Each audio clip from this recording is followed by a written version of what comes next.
কেউ দীর্ঘ সময় নিয়ে ফোরপ্লে করতে পারে, অনেক সময় নিয়ে ফোরপ্লে অর্থাৎ স্ত্রীকে উত্তেজিত করতে তার কোনো অসুবিধা হয় না, তার বেড পার্টনারও বেশ সন্তুষ্ট হচ্ছে। কিন্তু প্রবলেমটা হচ্ছে যখনই সে মিলনের জন্য প্রস্তুতি নিচ্ছে, হাজব্যান্ড বা মেল পার্টনার ওই সময়ের মধ্যে নিজেকে আর সামলে রাখতে পারছে না। পেনিসটা জনিপথ অর্থাৎ ভ্যাজাইনাতে দেওয়ার বা প্রবেশ করার কিছুক্ষণের মধ্যেই তার বীর্যপাত হয়ে যাচ্ছে। তাহলে এই মিলনটাকে আমরা বলছি ইনকমপ্লিট সেক্সুয়াল ইন্টারকোর্স বা ইনকমপ্লিট অর্গাজম।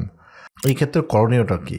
এই ক্ষেত্রে আমরা পরামর্শ দিই সবসময় যে কোনো জেল বা স্প্রে বা আদার্স প্রোটেকটিভ যে ব্যারিয়ার যে পদ্ধতিগুলো আছে সেটা ইউজ করলে আপনার যে সংবেদনশীলতা যেটা থাকে, যে লিঙ্গের মাথাটা খুব বেশি সংবেদনশীল, আপনার বীর্যপাতটাকে এটাকে বাধা দিবে, বা আপনি যে স্প্রেটা ইউজ করছেন এটা অবশ অবশ একটা অনুভূতি দেবে, ফলে খুব সহজে কিন্তু বেরিয়ে যাবে না, আপনি আস্তে আস্তে মুভমেন্ট করে দীর্ঘ সময় নিয়ে মিলন করতে পারবেন।